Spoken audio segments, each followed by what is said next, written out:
वैसे तो प्राकृतिक घटनाओं की खबरें आते ही रहती है, लेकिन आजकल बार बार हो रही भूकंप की घटनाएं लोगों के मन में दहशत भर दिया है। भारत के अलावा विश्व भर से आ रही भूकंप की खबरों ने लोगों को सोचने पर मजबूर कर दिया है कि आखिर इस तरह की घटनाएं क्यों हो रही है। नमस्कार दोस्तों, आप देख रहे हैं खबरी टुकड़ा। आज मैं आपको भारत के अलावा विश्व भर से आ रहे भूकंप के वजहों के साथ साथ इसके बारे में ऐसी बातें बताने वाला हूँ जिसे जानकर आप हैरान हो जाएंगे। आइए सबसे पहले भूकंप के आने की वजहों को समझते हैं। वैज्ञानिक रूप से समझने के लिए हमें पृथ्वी की संरचना को समझना होगा। पृथ्वी टेक्टोनिक प्लेटों पर स्थित है। पृथ्वी के अंदर कुल 7 प्लेट हैं। इसके नीचे तरल पदार्थ लावा है और इस पर टेक्टोनिक प्लेट तैरती रहती हैं।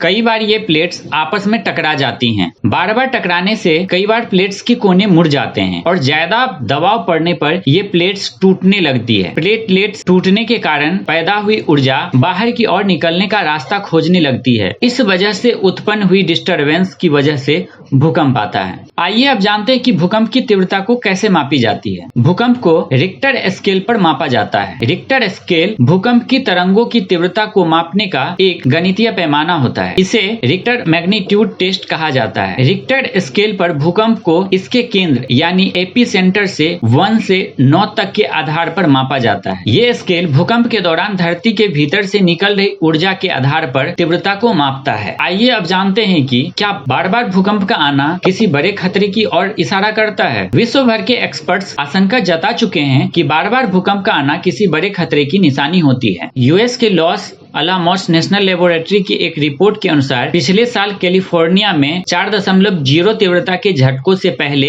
इसी तरह के कुछ हल्के झटके महसूस किए गए थे। साउथ कैलिफोर्निया में 2008 और 2017 में 4.0 तीव्रता से अधिक के झटके महसूस किए गए थे। इसमें से 72% बार इन भूकंप से पहले हल्के झटके महसूस किए गए थे। अब आपके मन में ये प्रश्न उठ रहा होगा कि क्या भूकंप की भविष्यवाणी की जा सकती है। चाइना ने एक समय दावा किया था कि जानवरों के व्यवहार को देखकर भूकंप की भविष्यवाणी की जा सकती है, मगर यह दावा भी गलत साबित हुआ। दरअसल भूकंप 2 प्लेटों के टकराने की वजह से होती है। वैसे भूकंप की भविष्यवाणी 3 दावों पर निर्भर करती है कि भूकंप कब आएगा, भूकंप कहां आएगा और भूकंप कितनी तीव्रता का आएगा। इस तीनों भविष्यवाणी को लेकर आज तक कोई दावा नहीं कर सका है, इसलिए आज तक कोई भी रिसर्च सफल नहीं हुई है। आइए अब बात करते हैं विश्व में आए बड़े भूकंप के बारे में। वर्ष 2023 के शुरुआत से लेकर अब तक कई भूकंप आ चुके हैं। हाल की बात करूं तो 21 मार्च 2023 को लगभग 11 बजे रात को दिल्ली एनसीआर में भूकंप के तेज झटके महसूस किए गए थे। इसकी तीव्रता 6.5 मापी गई थी। वहीं 24 जनवरी 2023 को भी इस क्षेत्र में भूकंप के तेज झटके महसूस किए गए थे, जबकि नेपाल में भूकंप की तीव्रता 5.8 मापी गई थी। पिछली बार 5 जनवरी को दिल्ली और आसपास के इलाके में जैसे कि नोएडा, गाजियाबाद, फरीदाबाद, गुड़गांव आदि में भूकंप के झटके महसूस किए गए थे। अब अगर हम बड़े भूकंप की बात करें तो 6 फरवरी 2023 को सीरिया और तुर्की की सीमा पर 7.8 की तीव्रता से भूकंप के झटके महसूस किए गए थे। समाचार एजेंसी रॉयटर्स के मुताबिक तुर्की और सीरिया में आए भूकंप में 46,000 से ज्यादा लोग मारे गए थे। इसका केंद्र अपेक्षाकृत उथला निकटतम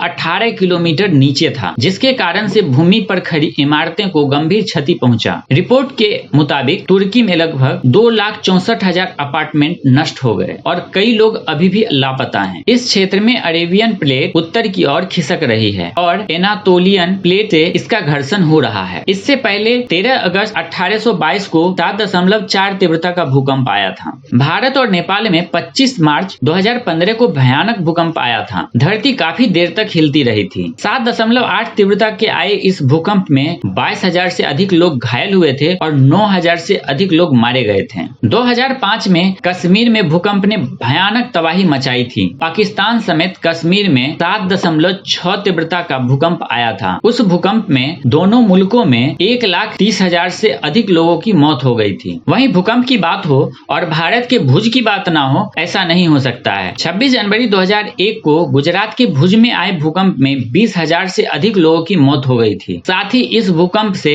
घर और मकान पूरी तरह से ध्वस्त हो गए थे। वैसे तो भूकंप एक प्राकृतिक घटना है, लेकिन कई बार इंसानी गतिविधियों की वजह से भूकंप आते हैं, जैसे कि सुरंगों का खोदना, किसी जल स्रोत को भरना या फिर किसी बड़े भौगोलिक बदलाव या जियोथर्मल प्रोजेक्ट को बनाना या फिर बांधों के निर्माण की वजह से भी भूकंप आते हैं। इसलिए इंसानों को चाहिए कि अपने जीवन स्तर को बेहतर बनाने के लिए प्राकृतिक का नुकसान या तो ना करें या जितना हो सके कम से कम करें। आई होप कि आप लोगों को ये वीडियो इन्फॉर्मेटिव लगी होगी। इस तरह के और भी वीडियो देखने के लिए हमारे YouTube चैनल खबरी टुकड़ा को सब्सक्राइब करें। वीडियो अच्छा लगा हो तो लाइक, शेयर और कमेंट करें।